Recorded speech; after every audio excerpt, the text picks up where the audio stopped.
No இல்லதான் அவனை போடுங்கண்ணா நாங்க கூட இருக்கோம். வரவன் பொருள் எடுத்து அவனை போனோம்டா. இதெல்லாம் நீங்களே வச்சுக்கோங்க. நான் வரவன் பொருள் எத்தனை வராம வீல் சேர் எத்தனை தானா அதுல உட்காந்துக்கிறேன். உன் கதை தெரிஞ்சுதான் கையில பொருள் குத்தேன். புடிங்க மாதிரி போறாரு. இப்படி முதுகுல குத்து வாங்கறதுக்காடா முந்தின்னு போனேன். அக்காட்ட சொல்லி அசிங்கப்பத்தவா ஒரு நல்ல ஷாட்னா காயின் இருந்த இடத்துல ஸ்ட்ரைக்கர் இருக்கணும். காயின் பாக்கெட்டுல இருக்கணும். எது ஏன் பாக்கெட்லயா? அண்ணனுக்கு லைட்டா மிஸ் ஆயிடுச்சு. ஆனா அப்படிதான் இருக்கணும். யோ கால்ல இருந்து ஒரு காயின் கூட போடாம மைனஸ் தான் போட்டுனுக்குற. உன்னை நம்பி எப்படியா நாங்க டோர்னமெண்ட் போறது? தம்பி தம்மா தூண்டு காயினை தூக்கி அந்த ஹோட்டல்ல போறது பெரிய விஷயம் இல்ல. அவ்வளவு பெரிய ஸ்டைகரை கணக்கா தூக்கி உள்ள போட்டான் பாரு. அதான் பெரிய விஷயம். இந்த மாதிரி தான் ஏதாவது வளர்னுக்குறான் இவன். அன்னைக்கு ரெட்டை போட்டு ஃபாலோ பண்ணணும்னு கூட தெரியாம காயின் எடுத்து பாக்கெட்டுல வச்சுக்கினா. இதுதான் உன்னை பத்மாக்கா ஐடியா சொல்றேன். தம்பி பத்மா கிட்ட எல்லாம் சொல்லாதீங்கப்பா. அப்புறம் அண்ணனை வேலைக்கு போக சொல்லி அடிச்சு துரத்துவாப்பா. தவுளோண்டு இருந்து யாருகிட்ட பேசிட்டு இருக்க?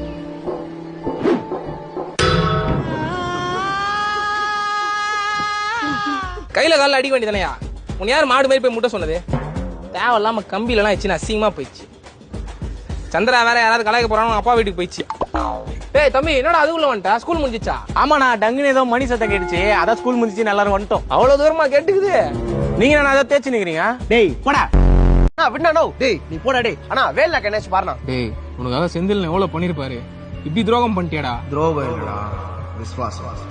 என் விசுவாசம் உனக்கு. புள்ள பூச்சி மாதிரி இந்த முதுகுல குத்துற நீ. நோ செந்தில் என்ன முதுகுல குத்திட்டு துரோகம் இல்ல விசுவாசம்ன்றானா? நாளைக்கு என்ன குத்திட்டு விசுவாசம் இல்ல துரோகம் பல்ட்டியஸ்டானா? அதான் நான் உன்கிட்ட கொத்து விட்டேன். நோ இவனை உயிரோட விட்டா நமக்கு சேஃப்டி இல்ல. போட்டுருனா. டேய் ராஜு எச்ச உன்னை உயிரோட விடுறதுக்கு எனக்கே துரோகம் பண்றியாடா? துரோகம் இல்லடா விசுவாசம். யாருக்கு? செந்திலுக்கு தானே? இல்லடா பத்மாக்கு.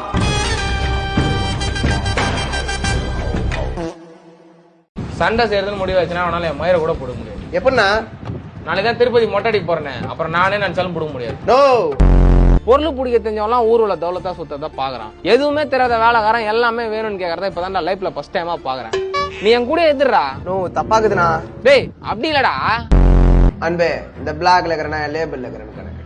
என் லேபிள்ல இருக்கிறனா ஆப்போனன்ட் கூட உங்களை கை வைக்க போயிடுவான். தைரியமா போ. எப்படின்னா? ஏன்னா எனக்கு ஆப்போனன்ட்டே கிடையாது. நானே ஒரு ஜோக்கர் தான். நல்லா இருக்கிறியாண்ணா? விக்ரமா ஆனா நான் நல்லா இல்ல. நான் அப்பயே சொல்லணும்னு இருந்தம்மா. ஃபங்க்ஷன் ஆச்சுன்னு பார்த்தேன். போய் மூஞ்சி கொட்டாமா. பவுடர் எல்லாம் திட்டா ஒட்டுது. சந்திரா உனக்கு அந்த பையனை தெரியுதா? இல்ல தெரியலையே. அப்ப கிட்ட போய் பாரு சந்திரா, தெரியும். ஏய் கிளவி சாவ வச்சிரும் உன்னை. வெறுப்பேத்திரியா? சரி விடு சந்திரா, சும்மா ஜாலிக்குதான். சரி அந்த பையனை தெரியுதா? முன்னாடி சும்மா அவனை தெரிதா இவனை தெரிதான்னு வெயில் அடிக்குது. போய் பொருள் வாங்கி வாடி. இந்த வயசுலயே அவனை தெரிதா இவனை தெரிதான்னு நம்ம வயசுல எத்தனை பேரை பாத்துருக்கீங்க? சந்திரா அவன் நம்ம மணிமேகலா புள்ள. இப்பயாவது அவனை தெரியுதா? ஏண்டி என் புருஷன் செத்ததுக்கு அப்புறம் நாம நடுரோட்ல நின்னுறோம். அது தெரியுதா உனக்கு? சரி விடு சந்திரா, காலை வரும். இந்த வெயில இப்படியே நின்னு பேசியிருந்தா மூலம் தாண்டி வரும். சந்திரா அடிக்கிற வெயிலுக்கு ஒரு ராயல் பலூடா வாங்கி கூட. ஆண்டி நான் சொல்லினே இருக்கிறேன். ஐயோ விடு சந்திரா, கொலை தனியா குடிச்சுக்கிறேன்.